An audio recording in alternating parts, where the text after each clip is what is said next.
Bismillahirrahmanirrahim. Rabbil alamin. Ar-Rahmanir-Rahim. Maliki yaumiddin. Iyyaka na'budu wa iyyaka nasta'in. Shiratal mustaqim. Shiratal ladzina an'amta 'alaihim ghairil maghdubi 'alaihim waladdallin. Amin.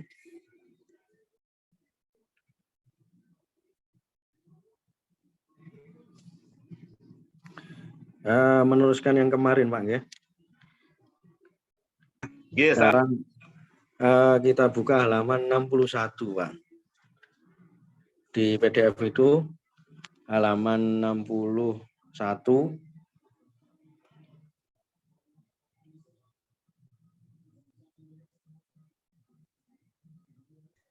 Nggih, 61 nih. Ya, sudah bab kemarin itu.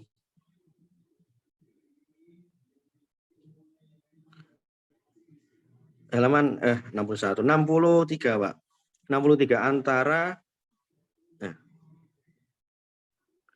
63 antara akal dan iman. Antara akal dan iman.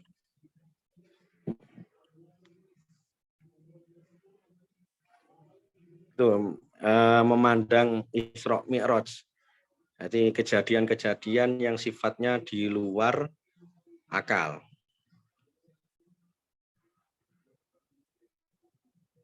Sampai ketemu, Pak, ya?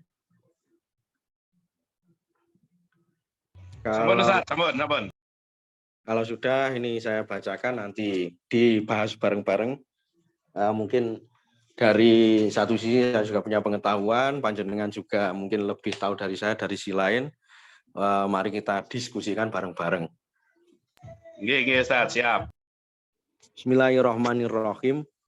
Antara akal dan iman. Akal itu adalah pikiran, sedangkan iman itu keyakinan. Mbak Yasali dawuh ngeten, sebuah seminar untuk memperingati Isra Mi'raj diadakan di pesantren desa saya dengan mengetengahkan tema sufisme sebagai pengendali moral. Tema ini ditinjau dari beberapa sisi, diantaranya tinjauan filsafat. Menarik sekali karena antara sufisme dan filsafat sama-sama diperdebatkan dari sisi rasionalitasnya. Kalau filsafat saja sudah tentu jelas ia mutlak berangkat dari akal atau rasio. Karena filsafat itu kan pemikiran. Metode itu dikenal dengan pemikiran filsafati, yaitu pemikiran menyeluruh, mendasar, dan selalu mencoba menelaah hal-hal baru untuk kemudian dikembangkan secara lebih luas lagi. Sedangkan sufisme dalam seminar itu diperdebatkan antara rasionalitas dan irrasionalitasnya. Antara apakah praktek-praktek yang diajarkan oleh ulama sufi atau mungkin peristiwa-peristiwa yang di situ dialami oleh ulama sufi itu masih nalar atau tidak, atau masih bisa dijangkau oleh nalar atau tidak. Ada beberapa seminaris yang menganggap bahwa sufisme sama sekali irasional, artinya tidak masuk ranah logika. Pendapat ini dikuatkan dengan kajian referensial terhadap sebuah pendapat ilmuwan terkemuka di negeri ini. Ada lagi yang lebih unik, sufisme dinilai tidak rasional, tetapi tetap tidak meninggalkan unsur penalaran. Dari pendapat ini kemudian dipertanyakan tentang eksistensi dua hal yang saling berlawanan dalam satu permasalahan. Artinya ijtima al-atharo ini berkumpulnya dua hal yang bertentangan. Satunya menuntut rasional, satunya itu tidak rasional. Ini ya mustahil, tidak mungkin. Seperti diam dan bergerak dalam satu waktu atau dalam satu tempat itu juga nggak mungkin, Pak. Adalah mustahil ada satu benda yang dapat melakukan diam dan gerak dalam masa yang berlawanan. Sebenarnya begini, Pak. Yang kita bahas sekarang itu adalah sufi atau sisi tasawuf. Apakah di situ praktek-prakteknya atau peristiwanya itu masih disangkau dengan nalar atau tidak? Nah, ini kami jelaskan dulu bahwasanya di dalam Ahlussunnah wal Jamaah kemarin kan kita menganut mazhabnya Imam Junaid dan Imam Al-Ghazali. Tapi sebenarnya mazhab-mazhab yang lain itu banyak, Pak.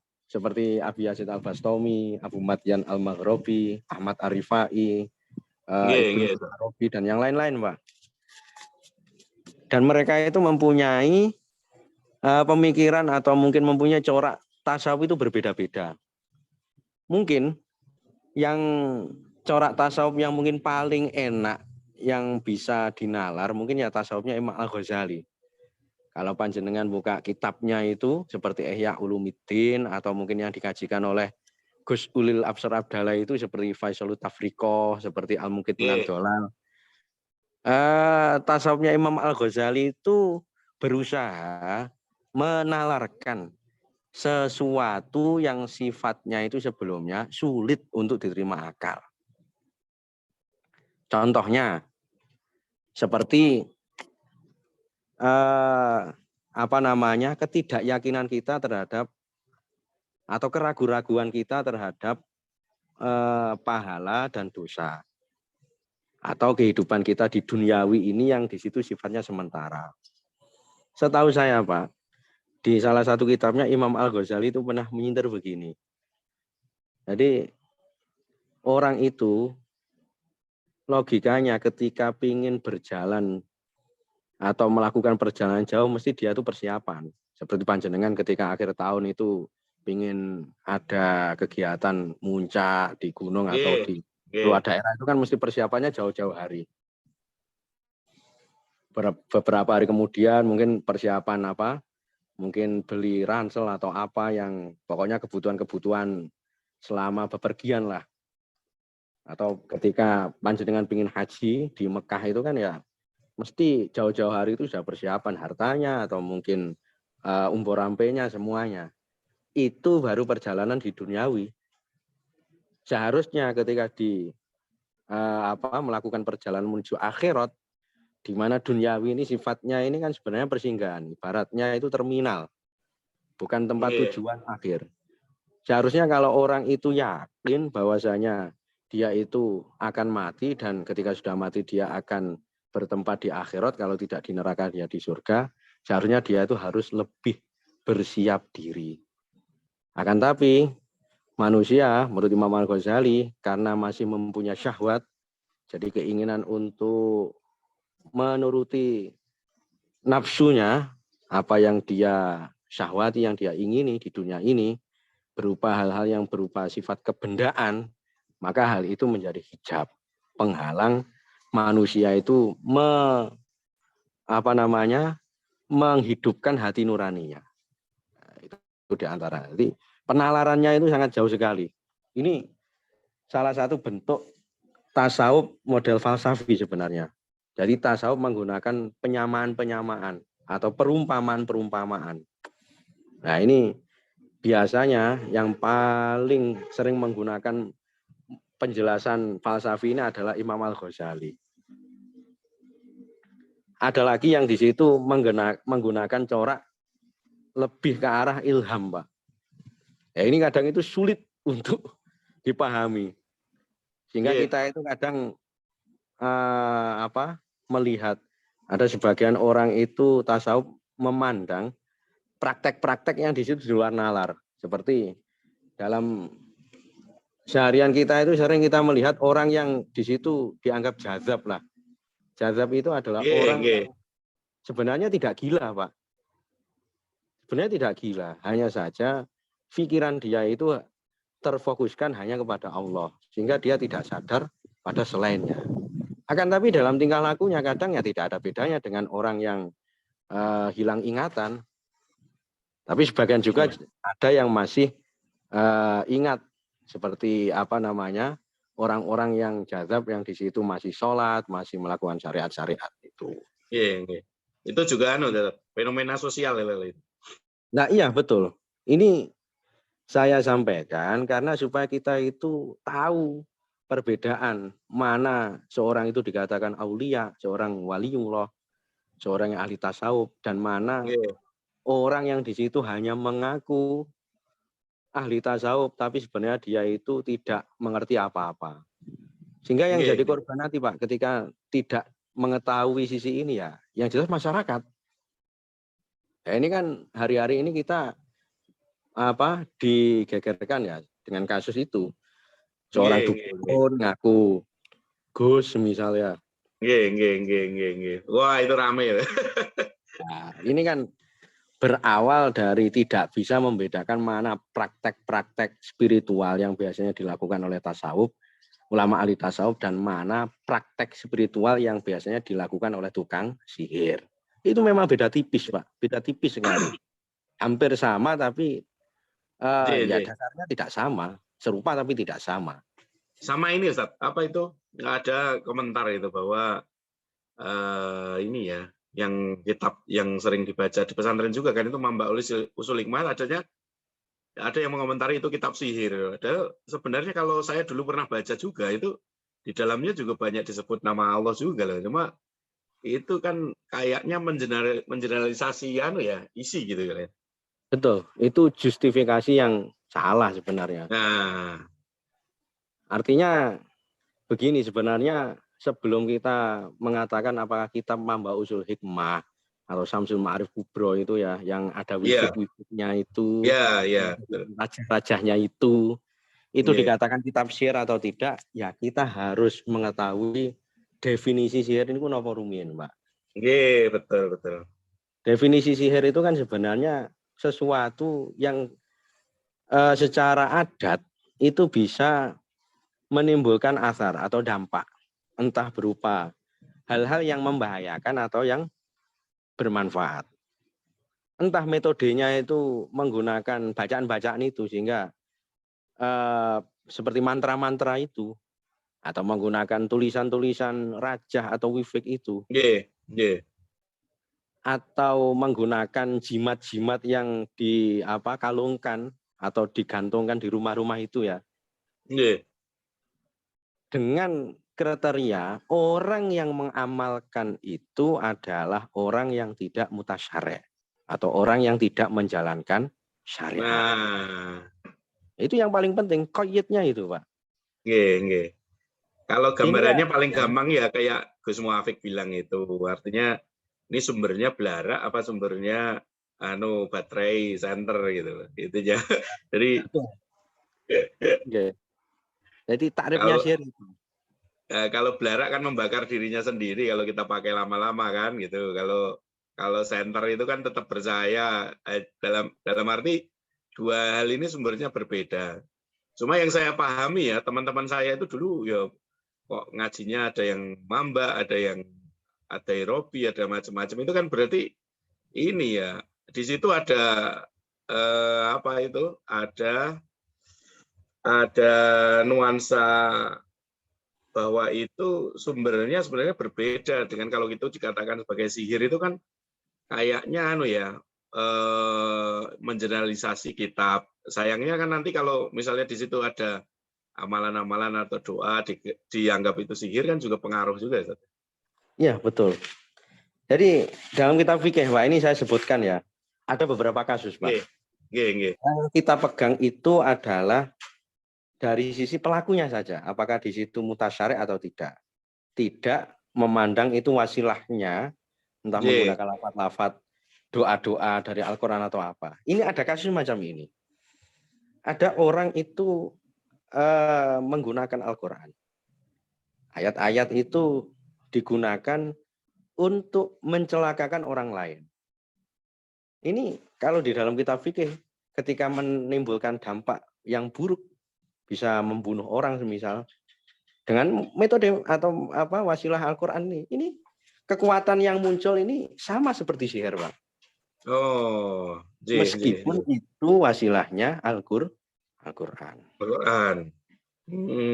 Kan kita lihat itu ya praktek yang logis itu dukun-dukun itu, Pak, yang mereka pernah sholat itu kan kadang mereka itu mempunyai istilahnya itu rutinitas atau amaliyah semisal ngidek-ngidek Al-Quran atau menyobek Al-Quran di WC itu ya. Nah ini contoh bahwa sekalipun di situ menggunakan Al-Quran, akan tapi ketika dilakukan dengan cara yang tidak benar dan yang menjalankan ini adalah orang yang di situ tidak mutasyari', tidak paham syariat, serta itu menimbulkan dampak yang buruk, ya maka sesuatu yang timbul dari situ ya dikatakan sihir. Nah, itu. Nah, akhirnya ditarik begini, Pak. Di dalam kitab Mamba Usul Hikmah itu, setahu saya ada wifik-wifik atau raja-raja itu yang kita sendiri itu tidak tahu maknanya, kan ngoten deh. Sehingga para ulama itu berbeda pendapat memang. Bagaimana hukumnya menulis raja-raja yang di situ tidak diketahui maknanya. Karena satu sisi itu ada potensi bahwa itu adalah kalimat-kalimat yang mengandung makna kekufuran. Sehingga potensi-potensi ini yang dikhawatirkan oleh ulama-ulama yang mengharamkan. Di antara ulama yang mengharamkan sehingga memplot sebagai sihir, itu adalah Imam Al-Qarrafi.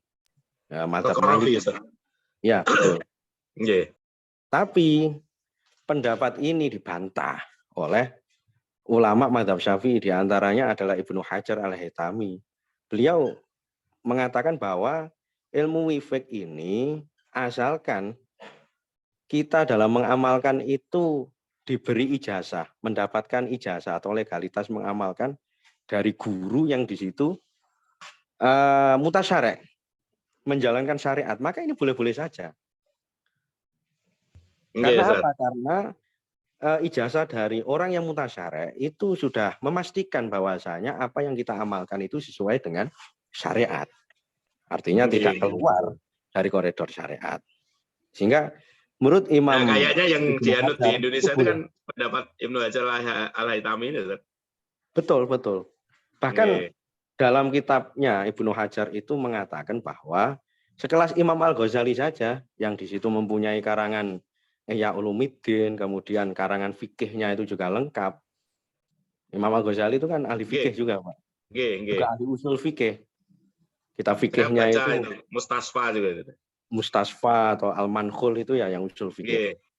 Sedangkan yang fikih itu contohnya adalah Al-Basid, Al-Wasid, Al-Wajiz itu Pak, yang menjadi mata rantai kitabnya Madzhab Syafi'i. Itu saja beliau mempunyai wifik-wifik khusus, sehingga sampai ada yang menisbatkan bahwasanya kitab Al-Awfaq itu adalah kitabnya Imam Al-Ghazali. Nah, ini yang kemarin itu lagi rame. Sayangnya perkhilafan ini tidak disampaikan secara utuh. Hanya yang disampaikan itu adalah pendapat yang mengatakan bahwasanya itu adalah kitab sihir, yaitu pendapatnya. Sehingga ada kesan, Pak, dari kaum sebelah itu mungkin ya ada unsur kalimatul haq uridabi ha al-batil. Iya, betul. Mengucapkan ungkapan yang benar, tapi ditujukan untuk tujuan-tujuan yang batil. Ya, ini memang. Ya itu kalau secara ini kesimpulan-kesimpulan seperti itu kan cacat logika ya, kalau misalnya membaca buku kemudian kita menyimpulkan dari satu halaman yang kita baca kan agak aneh ya, logical fallacy-nya itu muncul ya. Iya, betul. Kayak misalnya kayak ini tadi tentang Al-Awfaq, itu kan sama-sama juga belum tahu. Setahu saya ya, teman saya itu punya pesantren, itu bacanya juga Mamba Usul Hikmah. Loh, jadi begini, Pak. Yang jelas secara fikih itu ada khilaf. Kalau khilaf itu kan berarti kita tidak boleh mengingkari yang mengamalkan, karena memang ada yang memperbolehkan. Ditambah lagi secara tradisi, di Indonesia itu kan pengetahuan sama dunia spiritual kan itu hampir besar spiritualnya. Iya, betul. Jadi orang Indonesia itu meskipun orangnya itu pendidikannya tinggi, Pak, tapi kadang ketika imannya atau keyakinannya lemah, dia itu gampang kedukun juga, Pak. Iya. Nah, ini yang saya katakan bahwa secara tradisi Indonesia atau orang-orang Indonesia itu ya wajar, terutama santri yang tahu ilmu fikih. Iya, betul. Kitab tip atau kitab Mamba Usul Hikmah, kemudian kitab Ma'arif Kubro itu ya. Itu wajar. Nah, itu kalau balik ke ini tadi ya, yang tentang kitab itu. Yang kedua tentang madhab-madhab sufi ya, yang kalau kita kategorikan, kalau yang Imam Ghazali itu sebenarnya masuknya bukan ke tasawuf falsafi, tapi masuknya ke ini Ustaz, tasawuf akhlaki kalau di jurnal itu ya biasanya. Kalau yang falsafi ini Ustaz, yang Muhyiddin Ibnu Arabi itu falsafi. Jadi kalau yang akhlaki ini dia ada rujukannya kepada ini hadis atau apa yang nilai sunnah itu loh Ustaz. Nah, Iya, yang betul. Ibnu Arabi ini lebih ke arah pemikiran, maksudnya yang kita sendiri kadang-kadang nggak tahu ini, tapi datangnya dari penafsiran akal. Nah, menariknya Imam Ghazali ini kan sufinya itu masuk setelah falsafah, setelah belajar filsafat kan itu. Betul. Jadi ketika beliau mengarang Tahafut al-Falasifah itu, terus jadi beliau kan sudah tahu ranah-ranah filsafatnya seperti apa. Nah, yang ingin saya tanyakan itu kayak ini ya, kayak sufi-sufi kayak Jalaluddin Rumi, kayak apa itu nanti masuknya seperti falsafi juga atau bagaimana itu? Ya, sebenarnya begini Pak, kalau mungkin panjenengan mengatakan Imam Al-Ghazali itu punya corak nilai tasawuf akhlaki, nggih, monggo, karena memang karangan Imam Al-Ghazali niku Pak, itu menunjukkan rentetan kehidupan beliau. Seperti yang panjenengan jelaskan tadi, pada mulanya Imam Al-Ghazali itu adalah seorang yang falsafi. Sebenarnya beliau mempunyai karangan Tahafutul Falasifah itu, yang menghantam pemikiran filsafat-filsafat yang bertentangan dengan syariat ini, nggih. Ya, ini memperkuat bahwasanya Imam Ghazali itu seorang filosof sebenarnya. Nah, saya mengatakan bahwasanya Imam Al-Ghazali itu juga punya kitab yang nuansa corak falsafi, karena beliau itu sering menggunakan kias-kias atau tamsil-tamsil, pakai istilahnya tuh premis minor atau mayor itu ya, atau mantik. Nah, pakai mantik itu.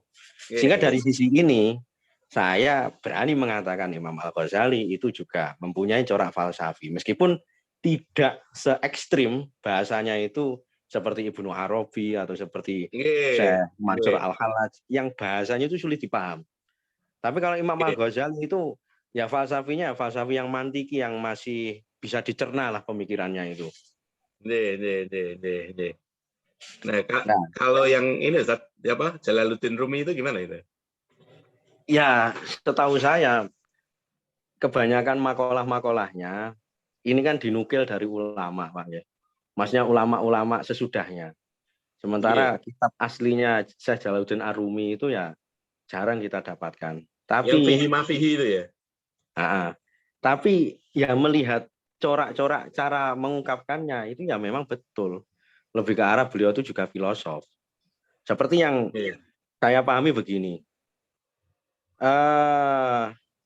Imam Jalaluddin Ar-Rumi itu pernah mengubah pandangan seorang istilahnya yang mendewa-dewakan fikih. Beliau mengatakan bahwasanya musik itu tidak haram. Salah satu pioner ulama yang di situ menentang musik, penggunaan alat musik diharamkan itu, salah satunya yang paling keras itu adalah Imam Jalaluddin Ar-Rumi. Sehingga ketika beliau itu menanggapi, ketika ditanya, wahai Imam Jalaluddin Ar-Rumi, bagaimana hukum menggunakan alat musik? Beliau menjawab bahwasanya yang berdosa itu alat musik yang berupa sendok-sendok yang di situ ditutukkan ke piring-piring itu, sehingga orang miskin itu tidak bisa makan. Jadi mereka itu istilahnya itu diimin-imini oleh tarian-tarian atau suara musik dari sendok-sendoknya atau piring-piringnya orang kaya yang sedang makan. Jadi kok ngoten. Ini kan sebenarnya kan merupakan sisi pandang yang berbeda.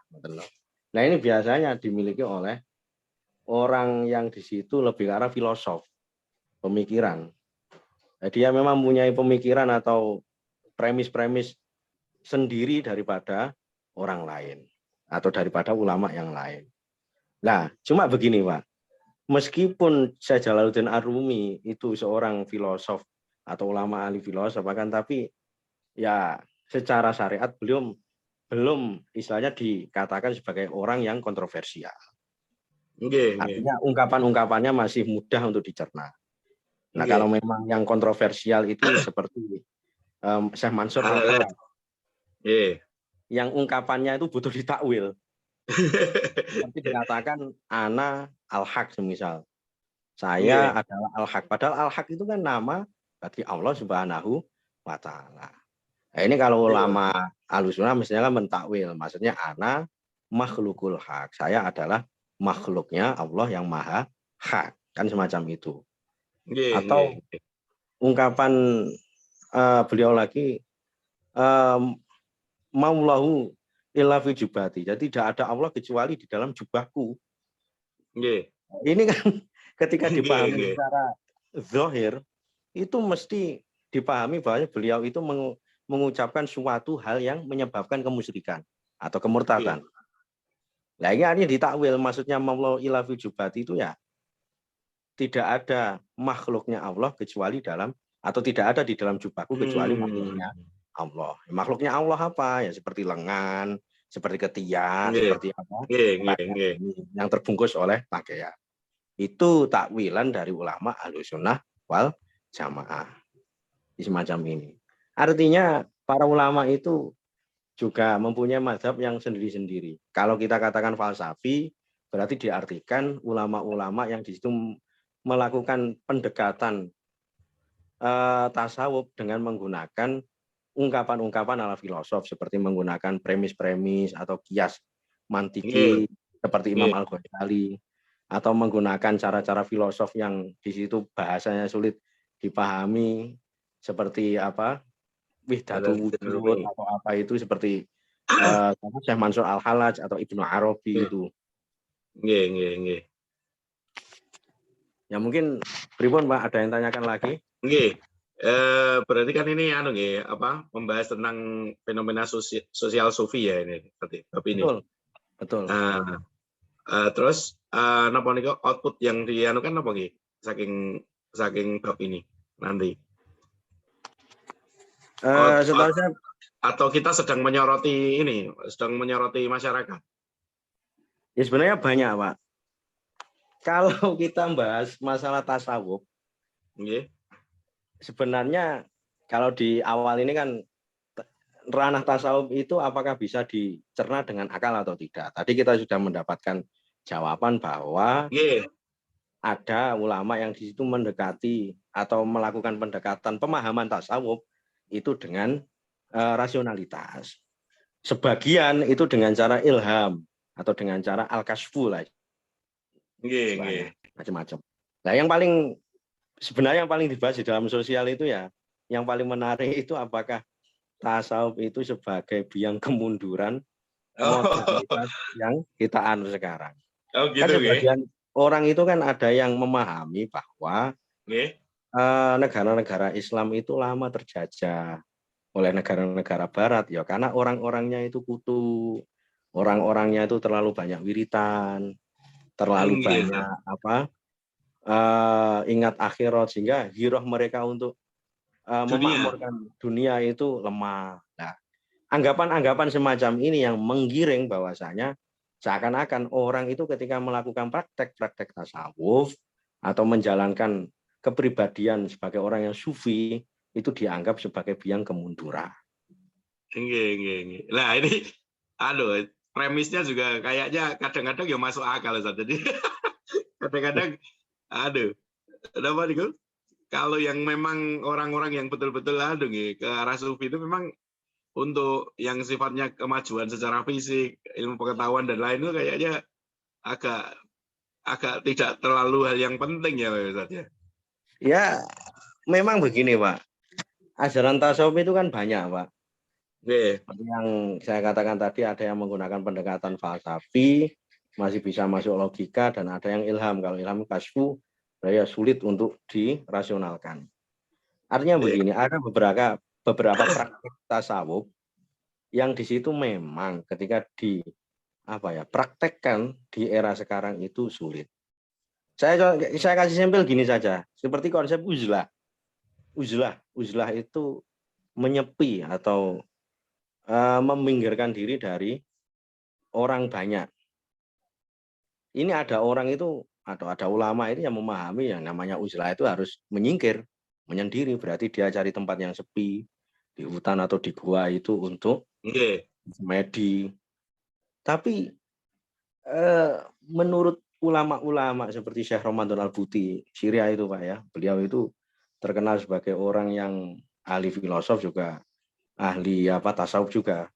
Beliau Nggih. juga digelari Al-Ghazali fi hadzal zaman kan, Imam Ghazalinya Nggih. abad ini atau era ini yang kemarin itu mati di bom itu.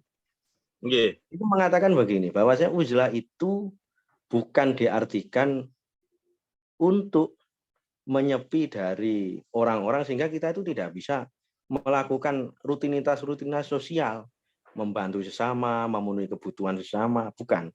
Akan tetapi uzlah itu adalah kita ini menyepi atau mungkin menghindarkan diri dari hal-hal yang di situ diharamkan, hal yang dimakruhkan, atau hal yang tidak layak dilakukan. Meskipun kita berada di tengah-tengah manusia. Jadi Nggih. ada yang mengartikan uzlah semacam itu. Artinya seorang semisal dia itu bisa hidup di tengah modernitas dan dia itu bisa mengimbangi rasionalnya itu dengan spiritual sehingga menumbuhkan jiwa-jiwa yang mempunyai hati nurani. Nah itu lebih baik Pak. Karena selain Nggih. dia itu mempunyai etika yang baik, attitude yang baik, juga profesionalisme kerja yang baik, dia itu bisa memberikan manfaat kepada sesama. Sementara Nggih. mereka-mereka yang hidup di gua, meskipun mereka-mereka itu bisa mensucikan diri sendiri atau bisa tazkiyatun nafsi, tapi mereka itu tidak memberikan manfaat kepada sesama. Nggih. Nggih. Iya, iya, Ustaz. Sehingga Kemarin juga gitu. Saya menafsirkan yang butir ke-12-nya Al-Hikam itu juga kan tidak ada sesuatu yang lebih daripada uzlah kan, menenangkan ya, pikiran kecuali uzlah. Nah itu kalau ditafsirkan zaman sekarang, itu kan belajar yang kontemplatif. Maksudnya orang itu ini uzlah itu tidak harus dari sisi fisik kan intinya. Ada sisi betul. pikiran, ada sisi batiniah. Nah kalau yang berimplikasi pada sosial itu pasti yang uzlahnya dari sisi fisik karena secara muamalah atau secara apapun nanti kan terus jadi ini berhenti, artinya interaksinya berhenti. Tetapi kalau uzlah ditafsirkan tidak hanya dari sisi dohir, tetapi dari sisi pemikiran, dari sisi kontemplasinya, nah itu tetap sebenarnya masih bisa jalan. Nah, selaras dengan pendapatnya ini, siapa tadi? Al-Buti tadi ya? Ramadan Al-Buti. Nggih, nggih. Oh, kalau Jadi uzlah sisi dohir nanti ini Ustaz, apa ya memang pasti kemajuan peradaban itu agak kurang karena orang pada pengen menyendiri semua kan gitu. iya, tidak ada orang yang memakmurkan Nggih, dunia ini. nggih. Tidak ada orang yang mengambil peran globalisasi ini untuk menghadapi tantangan-tantangan ini di dunia ini. Nggih, nggih. Artinya begini sebenarnya Pak, ketika kita sudah mengetahui strata-stratanya, kita juga memang tidak bisa menyampaikan yang namanya keseimbangan hidup Pak. Jadi sebagian ahli tasawuf itu mengatakan begini, ada hambanya Allah itu mereka-mereka memang dikehendaki oleh Allah untuk tampil di depan publik. Sehingga mereka itu menjadi seorang yang berkarir, seorang yang guru atau seorang yang mengisi seminar atau orang yang di situ menjadi insinyur atau apa. Nggih, nggih. Nah, di balik itu ada hambanya Allah yang di situ sifatnya ini mastur. Akan tapi peranan mereka tidak boleh disepelekan karena ibaratnya rumah mereka itu adalah penyangga bala. Iya, iya, betul, Orang yang betul. menolak bala. Yaitu mereka-mereka yang ngapunten kesehariannya itu ya amaliyahnya kadang sepele, mereka itu tidak pernah terpublis, padahal Nggih, mereka nggih. sangat sekali sangat memperhatikan perkara-perkara yang di situ mungkin dilupakan oleh orang-orang yang di situ tampil Iya, sering-sering iya. publis. Sehingga ada Karena ungkapan itu begini, Kamil masyhur bi barokatil mastur. Betapa iya. banyak orang yang masyhur di situ justru karena peranan Orang-orang yang orang-orang tersembunyi. atau orang tersembunyi. Ini yang saya maksud keseimbangan. Iya, iya, Artinya tidak betul. mungkin semua orang itu berperan tampil di depan. Harus ada istilahnya itu back-nya atau penjaga Betul. dari hal-hal yang di situ tidak diinginkan.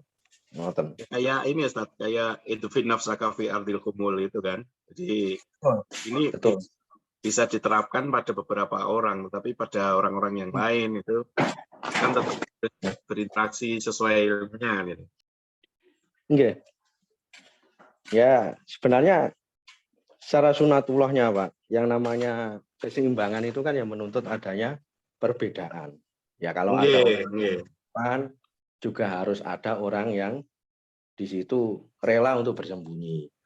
Hanya semacam itu.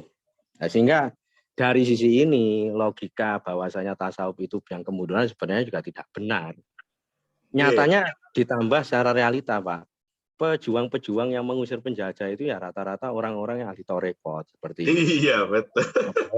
Kemudian Kiai Sentot atau Kiai Mojo itu mereka kan pengamal zikir. Iya betul. Nah, ini kan secara pemikiran ya tadi bahwa kita butuh keseimbangan secara realita, justru yang di situ mempunyai kemampuan spiritual, mereka itu ya menjadi penggerak atau istilahnya reformis lah, istilahnya apa ya, yang merubah keadaan negara kita ini, asalnya negara kita terjajah, kemudian ya karena mereka mempunyai spiritual, kemampuan yang di luar akal, kadang ini menjadi haibah itu yang menarik orang-orang untuk bersemangat. Iya betul. Ya, ini diakui atau tidak, realitanya semacam itu. Artinya di Indonesia pun yang katanya itu secara hitung-hitungan matematika senjata kalah, tapi nyatanya juga menang. Ada cerita ulama yang mengusir penjajah itu dengan sandalnya ketika dilemparkan pesawat itu, pesawatnya roboh itu ya. Itu kakeknya Kiai Said Akil atau siapa itu, Kiai Abbas Buntet itu diceritakan itu. Atau kacang ketika dirubah atau ketika disuwuk itu menjadi pasukan, atau nah ini kan cerita-cerita mistik atau spiritual yang di luar nalar, yang diakui atau tidak, itu juga jadi peranan atau salah satu media ulama itu bisa mengusir penjajah.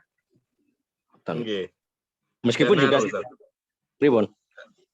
Gini, kalau menurut saya negara yang corak spiritualismenya lebih kuat seperti Indonesia ini sulit ditembus untuk perang saudara dan sebagainya gitu ya.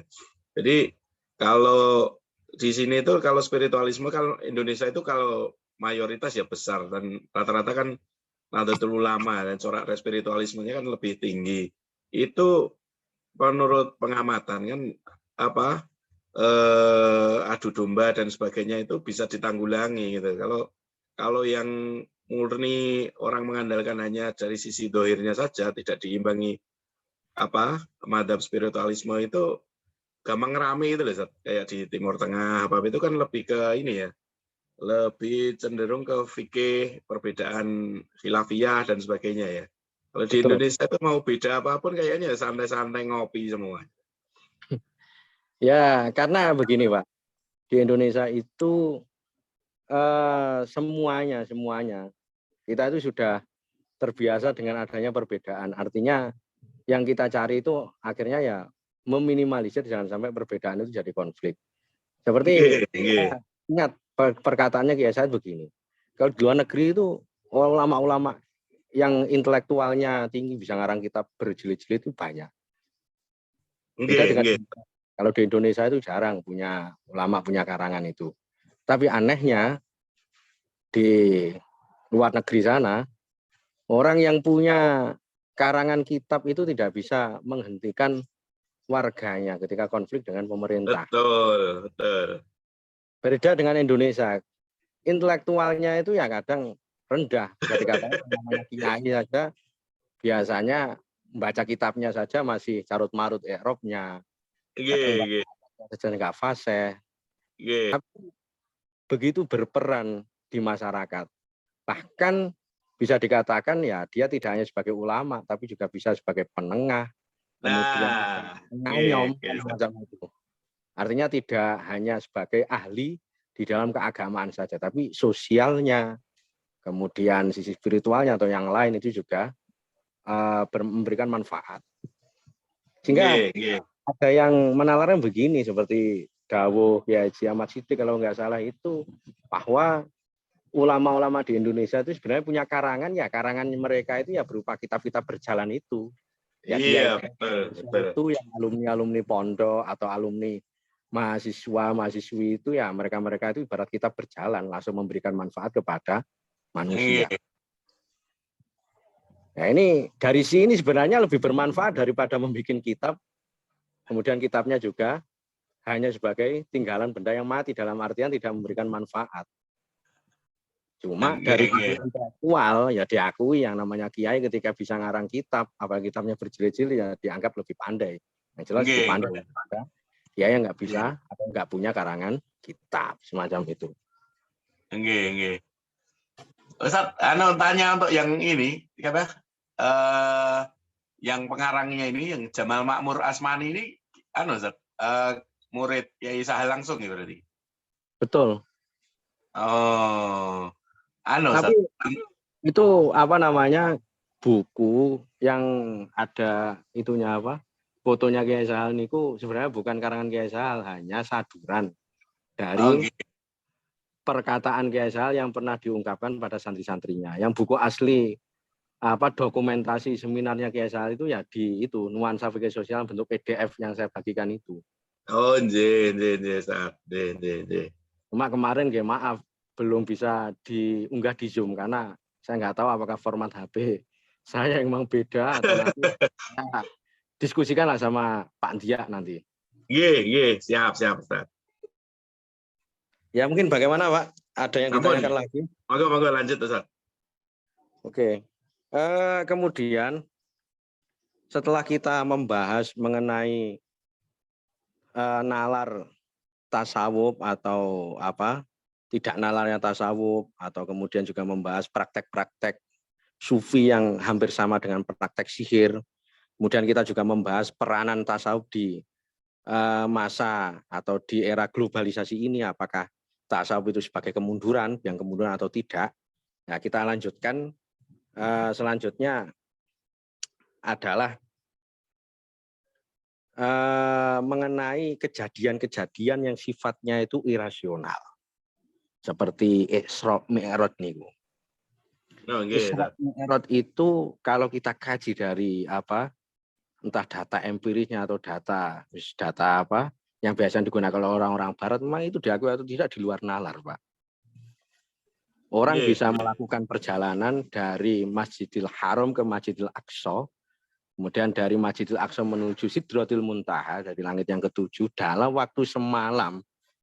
Sampai sekarang itu belum bisa di apa namanya dinalarkan. Ini menggunakan alat yang bagaimana ya? Kalau dalam Al-Qur'annya atau hadisnya kan jelas pakai buraq. Akan tapi ketika menggambarkan buraq dalam sisi apa ini hewan apa ya, kita pakai data itu belum ditemukan. Ada lagi kasus surat Al-Fil itu, Pak, yang pakai apa? Perang gajah itu.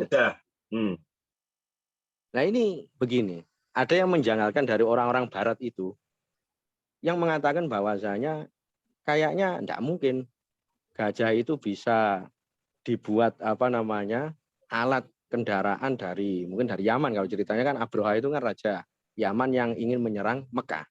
Dari Yaman ke Mekah dengan suasana melewati gurun, kemudian di gurun itu juga tidak ada makanan, karena yang di gurun itu seharusnya kan yang paling cocok hewannya itu adalah unta. Karena unta itu kan mempunyai punuk yang di situ bisa apa menyimpan persediaan makanan yang cukup untuk digunakan berhari-hari, sehingga ketika dia itu tidak makan berhari-hari itu bisa. Tapi kenapa kok diceritakan malah Al-Fil, kok pakai gajah? Ya, ini kan sehingga memancing istilahnya itu kemuskilan atau syubhah, kerancauan menurut orang Barat. Orang Barat. Gajah apa bisa berjalan dalam keadaan gurun gitu kan? Ya betul. Nah akhirnya kita jawab begini, kita tidak bisa menafikan perkara-perkara yang di luar akal. Karena perkara-perkara yang di luar akal itu adalah bentuk dari kudrah dan irodahnya Allah. Sebagaimana ngeten Pak, di dalam usul fikih itu ada perdebatan al-hasan wal kubhi, kebaikan dan keburukan. Itu apakah nuansanya akliyani, itu memang dinilai menggunakan akal, apakah syari'iyani, apakah menggunakan syariat. Ini dulu pernah saya kaji, kalau nggak salah begini, orang Mu'tazilah itu mengungkapkan bahwa saya kebaikan dan keburukan itu nuansanya akal. Mereka dalilnya itu enak, Pak. Kalau Allah itu menciptakan akal, kemudian penilaian buruk dan baik tidak menggunakan akal tapi menggunakan syariat, lah gunanya Gusti Allah menciptakan akal itu apa? Padahal Gusti Allah nggak mungkin menciptakan sesuatu kalau tidak ada gunanya, kan mesti ada manfaatnya. Akhirnya dari sini ulama Ahlussunnah itu terpojok, karena ulama Ahlussunnah itu kan mempunyai pendapat bahwa kebaikan dan keburukan itu nuansanya adalah syarak, bukan pakai akal. Sehingga dimensi syariat itu ada yang nuansanya itu rasional, ada yang nuansanya itu irasional, ada yang nuansanya ta'abbudi, ada yang nuansanya ta'akuli. Nah, sehingga ulama Ahlussunnah itu ya membalik omongannya Mu'tazilah begini. Kalau menurut ulama Mu'tazilah itu yang namanya akal bisa mengukur segala sesuatu yang ada di dunia ini atau syariat ini, ya itu nggak logis. Karena apa? Karena akal itu makhluk. Dia hanya bisa menjangkau sesuai kapasitasnya. Yang ada di dunia ini nuansanya tidak hanya makhluk saja, tapi juga kholik. Artinya apa? Akal yang menjadi makhluk, karena memang akal itu kan berada di dalam diri manusia. Untuk mengukur hal-hal yang di luar kapasitasnya, ya itu sudah tidak nalar lagi, sungguh tidak logis. Betul.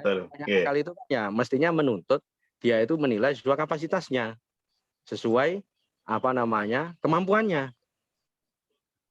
Kalau di luar kemampuannya ya dia mesti akan mengakui bahwasanya itu adalah irasional atau keluar dari logika. Itu implikasinya ke usul fikih nanti gimana Ustaz? Istimbatnya atau gimana?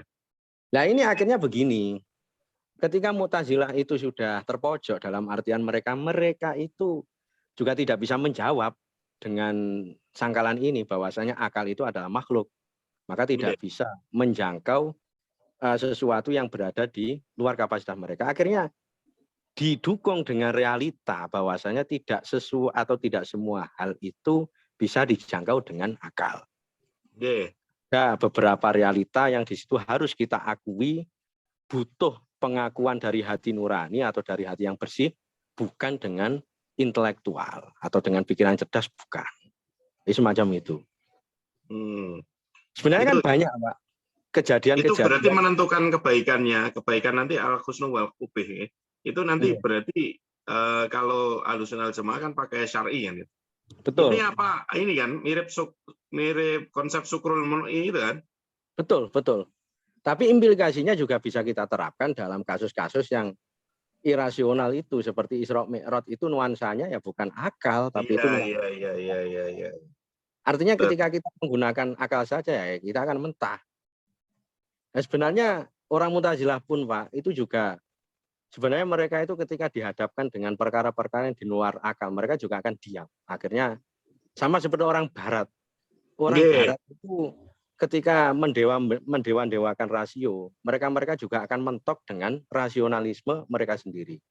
Contoh di dalam syariat itu Pak ya, contoh di dalam syariat. Mereka menyangkal konsep wudhu. Jadi sababnya wudhu semisal hadas yang berupa khurujurih, keluarnya angin dari pantat. Nah, mereka kan sering menggunakan ungkapan-ungkapan yang salah sebenarnya, ya masuk akal tapi salah. Yang ngentut itu pantatnya, tapi kenapa yang dibasuh itu? Ya kan semacam itu. Ya, betul. Nah, sehingga dari ulama Ahlussunnah itu juga ada istilah safsatoh. Safsatoh itu istilahnya premis yang digunakan untuk menghantam. Mereka yang di sini menyalahgunakan premis, sama-sama menggunakan premis. Ya ulama Ahlussunnah tinggal menjawab. Kalau yang sakit misal matanya, apakah yang disuntik juga matanya kan nggak mungkin. Kan ya pantatnya kan macam itu. Artinya yang kita ambil itu bahwasanya tidak semua hal itu harus dijangkau dengan sisi ta'akuli. Pada akhirnya juga kita itu harus menerima hal-hal yang sifatnya dogmatis. Itu kalau di dalam ilmu syariat. Nggih.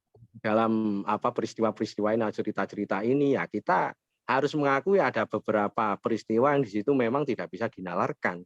Dan itu adalah bukti bahwasanya agama ini tidak melulu menggunakan rasional, tapi lebih ke arah keyakinan. Dan keyakinan itu ya hampir 80% atau 90% mesti perkara-perkara di luar akal. Karena ketika itu sudah masuk akal, ngapain diyakini kan semacam itu. Namanya ilmu kalau sudah masuk akal. Nah, semacam itu. Artinya kan, sehingga keyakinan atau etikot ini ya rata-rata dari hal-hal yang sifatnya irasional. Jelas itu. Karena kalau konsep Isra Mi'raj itu mungkin kalau diterjemahkan zaman sekarang itu teleportasi. Ya. Jadi perpindahan dari satu tempat ke tempat lain itu melebihi kecepatan cahaya gitu. Cuma mungkin pada zaman-zaman yang akan datang mungkin bisa ketika teleportasi itu sudah betul-betul diaplikasikan itu bisa membuka keimanan seseorang. Cuma mungkin kan Allah membukanya sedikit gitu. Ya, bisa jadi begitu, Pak. Betul itu memang. Tapi jangan diyakini bahwasanya yang Isra Mi'raj itu semisal rohnya Kanjeng Nabi atau itu jangan. Itu yang Isra Mi'raj Kanjeng Nabi Zatiyah. Ya menggunakan media-media memang kudroh irodahnya Allah itu ya sudah menghendaki itu lebih cepat. Tapi dengan sudah pernah baca ini ya pendapatnya Siti Aisyah tentang Isra Mi'raj? Ya itu memang yang masalah kejanggalan itu, Pak ya. Yang ini yang bahwa Rasulullah itu Isra Mi'rajnya itu dengan jiwanya gitu. Iya, nah ini yang saya maksud tadi. Ini saya menggunakan pendekatan ya tetap kitab-kitab sirah yang Ahlussunnah wal Jamaah itu. Kalau kitab pendekatan itu ya seperti kitabnya Mantul Al-Budi itu Fiqhus Sirah itu, Pak ya. Bukan menggunakan pendekatan data empiris atau data yang digunakan orang barat. Setahu saya yang karena kita itu memang menggunakan riwayah juga, Pak. Cerita-cerita seperti Sayyidah Aisyah atau cerita-cerita yang bertentangan dengan apa yang ada di dalam nas Al-Qur'an itu. Ya saya kira ya kita kembalikan kepada sisi riwayahnya. Yang meriwayatkan itu apakah orang yang kuat atau orang yang tergolong sahih atau bagaimana, atau riwayat yang sahih atau riwayat yang hasan atau dhaif. Setahu saya itu adalah riwayat dhaif. Artinya itu bertentangan dengan apa yang sudah dijelaskan. Hanya tetap kita meyakini. Berarti jalur yang Siti Aisyah itu hadisnya dhaif. Ya, ada yang mentakwili semacam itu. Ada yang mentakwili semacam itu. Cuma ironinya, Pak, isi dari hadis itu memang sering digunakan penguat oleh orang-orang yang di situ menganggap bahwasanya Isra Mi'raj itu harus dirasionalkan. Sehingga mereka itu mengatakan bahwa logikanya orang itu melakukan perjalanan sehari semalam sampai langit ke-7 nggak mungkin. Berarti kemungkinan dia itu yang Isra Mi'raj itu ya mungkin rohnya atau mungkin digambarkan oleh kemarin itu kan ada yang mencoba menalarkan itu cahaya yang menyerupai kilat semisal. Tapi sebenarnya yang benar ya tidak semacam itu. Ya tetap kita artikan sesuai apa adanya. Ya karena memang ini sifatnya di luar nalar. Karena asronya bi abdihi ya tadi. Abdihi kan jiwa dan roh ya. Betul. Ya dengan jasmani dan rohani, fisik dan batinnya semacam itu. Sebenarnya banyak kok, Pak. Kalau kita mau kaji kejadiannya Kanjeng Nabi di luar nalar itu contohnya kecil saja. Kanjeng Nabi jari jemarinya mengeluarkan air, memancarkan itu nggih. Kanjeng Nabi itu tidak pernah dihinggapi oleh lalat. Ya kan semacam itu kan yang seperti apa?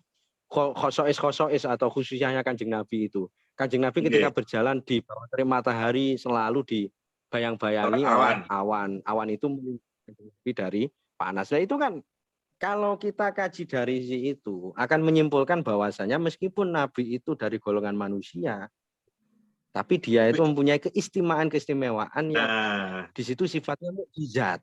Nah ini loh. Betul, Ya betul, betul. mukjizat itu enggak mungkin sama bentuknya dengan kemampuan orang-orang biasa, enggak mungkin. Mesti sifatnya itu ya di luar nalar, karena itu sebagai pembukti bahwasanya itu adalah nabi dan rasul. Nggih, Ustaz. Logikanya semacam itu. Sehingga Nggih. menurut pribadi saya, ya kejadian Isra Mi'raj itu ya kalau di luar nalar ya betul itu. Ya Karena pasti. kalau rasul itu harus bisa dinalarkan semua, wah ya rasul itu enggak ada bedanya dengan manusia biasa. Rasul Nggih. itu kan al-basar, tapi lah al-basar. Nggih. Manusia punya keistimewaan yang beda dengan manusia yang Kalau Rasul itu hanya ini nalar sederhananya ya. Kalau Rasul itu semua anunya manusia, apanya semua manusia, tetapi tidak punya kelebihan, ya nggak ada orang yang percaya, karena manusia biasa kan pasti gini gitu. Tapi kalau ada yang di luar nalar, wah ini ada magnetnya kan, ada sesuatu yang tidak dimiliki manusia lain, pasti itu membuat nyatanya loh Islam itu kan agama yang berkembang paling pesat di dunia kan sebenarnya. betul. Padahal kan tidak kekurangan orang pinter di dunia ini, tapi lama Islam itu perkembangannya dahsyat. Nah itu kan semakin membuktikan bahwasanya ternyata berkembangnya di dunia ini ya tidak harus menggunakan rasional, tapi ya sifatnya itu irasional, seperti Kanjeng Nabi yang mempunyai kekuatan dari sisi spiritualnya itu ya tidak ada yang bisa mencontoh atau menjadi mukjizat lah, mukjizat. Karena bukan spiritual lah, nanti dikira dukun atau dikira beliau punya mukjizat, kemampuan di luar kebiasaan. Sebagai pembukti beliau itu adalah rasul. Jadi begitu. Mukjizat. Saya bahas karena memang ini biasanya ranahnya yang suka membahas itu ulama-ulama tasawuf. Karena begini, ulama tasawuf itu mempunyai istilah, ada mukjizat, ada karomah, ada maunah, ada sihir atau istidraj. Kalau mukjizat tadi ya kemampuan di luar kebiasaan yang dimiliki Nabi, kalau karomah dimiliki aulia, kalau maunah ya dimiliki orang Muslim yang tidak sampai taraf aulia, kalau istidraj itu dimiliki oleh orang kafir atau orang Muslim yang tidak ahli syariat. Jadi semacam itu. Nah, dari sini kita bisa membedakan nanti mana orang yang mempunyai sifat atau kemampuan spiritual dan dia itu memang kondang punya keramat, dan mana orang yang mempunyai spiritual tapi nuansanya itu istidraj atau sihir. Ya, seperti sekarang itu orang nggak bisa membedakan mana ustadz, mana dukun, mana gus, dan mana di situ tukang sihir. Semacam itu. Istilah peranan ilmu tasawuf. Istilahnya menjelaskan istilah praktek spiritual juga. Memang tasawuf itu bagusnya ketika belajar itu setelah belajar syariah. Makanya syariat, tarekat, hakikat ma'rifat itu kan yang kita kenal itu. Jadi kalau orang belajar tasawuf langsung nggak lewat syariat itu, waduh repot itu. Iya. Ya, memang begini, Pak. Sekarang standarnya untuk semacam itu sulit, Pak. Kalau dulu kan sekelas Abu Hasan Sadzili itu orang yang paham syariat, orang hafal Al-Quran, hafal hadis, yang sebagaimana orang yang pangkatnya mujtahid lah. Tapi akhirnya menggeluti dunia tasawuf, sehingga beliau menjadi mursyid Thariqah. Saya break dulu, Pak, karena azan. Siap, Ustaz. Break dulu, break. Kita teruskan. Siap, Ustaz.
Mungkin bisa kita teruskan, Pak. Oke, monggo Ustaz. Saya teruskan bahwa aslinya di era dulu yang namanya pendalaman dunia-dunia sufistik itu ya mensyaratkan memang harus orang-orang yang syariatnya itu kuat. Sehingga sampai Imam Abu Hasan Asyadzili itu mengatakan begini, jarang sekarang itu orang yang mursyid dikatakan kamilan mukamilan, artinya seorang yang sempurna betul. Rata-rata mereka itu ya ilmu syariatnya ya setengah-setengah. Namanya Abul Hasan, apalagi zaman sekarang. Sehingga kadang kan sering terjadi kalau di zaman sekarang itu praktek tasawuf tapi ya atau praktek torekot atau apa. Tapi yang terjadi itu ya malah praktek. Torekot tapi isinya kadang ajaran tidak sesuai dengan syariat. Seperti kemarin itu kan sempat bombing itu di Jombang itu, Pak. Di dekat daerah saya. Ya itu memang dari dulu memang bermasalah. Sidikiyah itu konsepnya gimana saat itu, dikirnya? Ya pada dasarnya setahu saya karena dulu saya juga pernah menelisik. Ya kalau dulu itu pernah mengkonsep seperti Jumatan itu tidak wajib ain. Nah ini kan bertentangan. Ya meskipun kalau kita cari di dalam kitab fikihnya memang ada, Pak, yang mengatakan Jumatan itu fardu kifayah, artinya cukup dilakukan oleh satu kelompok dari satu wilayah, tidak harus setiap desa itu menggelar Jumatan, enggak. Tapi kan ini bahaya kalau difatwakan. Ini kalau akan hampir dikatakan bertentangan dengan ijma. Jumhur, karena memang Jumatan itu fardu ain, Pak. Ala kulli muslimin fardu ain. Nah, kalau semacam ini mereka amalkan, sehingga yang terjadi itu ya penyalahgunaan pendapat-pendapat ulama, ya bisa jadi karena mungkin mereka itu ya ingin cari pengikut, akhirnya kelihatan nyentrik. Kan seperti pepatah kan mengatakan kholif tu'raf. Kalau kamu ingin terkenal, ya wis lakukan hal-hal yang di luar kebiasaan. Macam itu. Ustaz, kalau madzhab Syafi'i itu Jumatan perempuan kan nggak wajib nih. Berarti sholatnya berapa? Maksudnya? Kan perempuan itu ini ya, ada nggak wajib Jumatan kan kalau madzhab Syafi'i? Betul. Jadi wanitanya memang tidak wajib. Tapi ketika dia ikut, Jumatannya sah. Sholatnya berapa, Ustaz, kalau nggak Jumatan? Kalau di rumah? Maksudnya? Enggak Jumatan. Sholatnya di rumah berapa rakaat? Yang 4 rakaat, Pak. Zuhur nggih. Ya, betul. Nggih. Kalau ikut Jumatan tetap sah. Tetap sah, artinya tidak perlu iadah sholat zuhur. Nah, saya semacam itu. Nggih. Nah, belum lagi balik lagi ke toriko tadi ya. Memang kadang-kadang ya muncul semalan-semalan torikot ini yang Ustaz, yang kadang punya sikap nyeleneh itu. betul.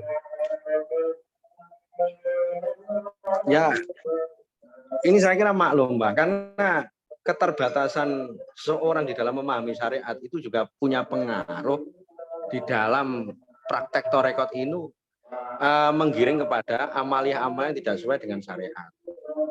Nggih, betul. Faktor yang paling besar itu ya karena memang ketidakpahaman syariat.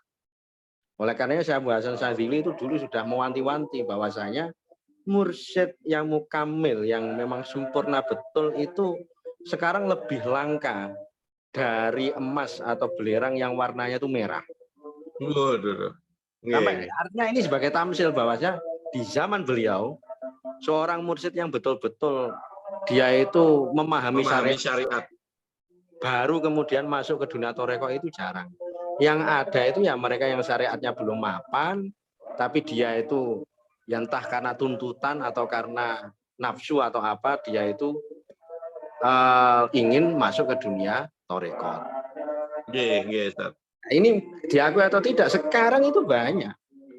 Bahkan dunia torekot itu memang lahan basah untuk menarik minat. Ditambah lagi mereka-mereka yang kadang itu jadi artis atau orang-orang kan mereka itu mengalami kegersangan dalam dunia spiritual. Betul. Ketika mereka itu diajarkan praktek-praktek toreko, ibaratnya mereka gurun pasir itu langsung tersiram dengan air yang menyegarkan kan semacam itu. Padahal sebenarnya itu salah. Yang benar itu ya mereka harus belajar syariat dulu. Tata caranya sholat, tata caranya bersuci, belajar halal haram kan semacam itu. Betul. Sehingga dari satu sisi ini memang bahaya. Praktek semacam ini bahaya. Mengajarkan seorang yang di situ belum tingkatannya. Tapi dari sini nggak bisa kita salahkan, Pak. Karena begini, bahwasanya kita ini dalam menyampaikan segala sesuatu memang butuh dakwah, Pak. Nah, dakwah itu pirantinya banyak. Di antaranya ya kita menggunakan wasilah toreko, karena toreko itu kebetulan paling banyak diminati. Ini ada satu contoh begini. Ada orang yang tidak pernah melakukan sholat. Kemudian dia itu terkena cobaan, dia itu bangkrut usahanya. Sehingga dia itu akhirnya sowan ke kiai. Meminta amalan-amalan atau mungkin mantra-mantra atau wirid-wirid itu supaya dia itu cepat kaya lagi. Akhirnya sang kiai ini kan tahu bahwasanya dia itu adalah orang yang tidak pernah sholat. Akhirnya kiai itu memberikan ijazah wirid-wirid itu, tapi syaratnya dilakukan setelah sholat fardu. Ini kan sebenarnya strategi dakwah ini juga. Betul. Selain mengijazahkan juga dakwah amar ma'ruf nahi mungkarnya. Supaya mengerjakan sholat itu nggih. Betul. Nah ini yang saya contohkan itu salah satu dakwah itu memang harus kita akui dari sisi ya praktek-praktek spiritual itu. Meskipun dalam tanda kutip ini juga berbahaya ketika sampai terjadi praktek. Jadi orang yang tidak mengerti halal haram akan tapi dia itu dijejali dengan praktek-praktek sufi yang di situ rata-rata mereka rawan disesatkan oleh syaitan. Ya mungkin bagaimana? Apakah ada yang ditanyakan lagi? Sampun Ustaz. Kalau tidak ada ya kita akhiri saja. Maaf karena waktu sudah terbatas. Ustaz. Lanjut benjing. Kita sambung besok lagi di waktu yang sama. Wassalamualaikum warahmatullahi wabarakatuh. Waalaikumsalam warahmatullahi wabarakatuh. Matur nuwun Ustaz. Nggih.